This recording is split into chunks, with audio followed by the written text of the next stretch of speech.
முன்னாள் ஜனாதிபதி மஹிந்த ராஜபக்ச தூக்கிலிடப்படாவிட்டால் ஜனாதிபதி அனுரகுமார திசாநாயக்கா தலைமையிலான அரசாங்கம் நாட்டை கட்டியெழுப்பியுள்ளது என்பதை ஏற்றுக்கொள்ள முடியாது என ஃபீல்ட் மாஸ்டர் சரத் பொன்சேகா தெரிவித்தார்.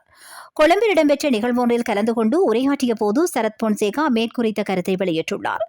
ஜனாதிபதி அனுரகுமார திசாநாயக்கா உட்பட இந்த அரசாங்கம் எவ்வளவுதான் பெருமை அடித்துக் கொண்டாலும் மஹிந்த ராஜபக்சவிற்கு தண்டனை வழங்கப்படாவிட்டால் தற்போதைய அரசாங்கம் இந்த நாட்டை கட்டியெழுப்பியுள்ளார்கள் என்பதை நாங்கள் ஏற்றுக்கொள்ள மாட்டோம். இந்த நாட்டிற்கான கடமையையும் சேவையையும் நிறைவேற்ற வேண்டும். இந்த அரசாங்கம் மக்களுக்கு சேவை செய்யும் தனது கடமையை அதனை நிறைவேற்றும் நாளில் நாங்கள் ஏற்றுக்கொள்வோம். இதுதான் யதார்த்தம், இதுதான் உண்மை. நாங்கள் அதிகாரத்தில் இல்லாவிட்டாலும் உண்மையை பேச நாங்கள் அஞ்ச மாட்டோம். 24 மணி நேரத்திற்குள் மஹிந்த ராஜபக்சவை கைது செய்யலாம்.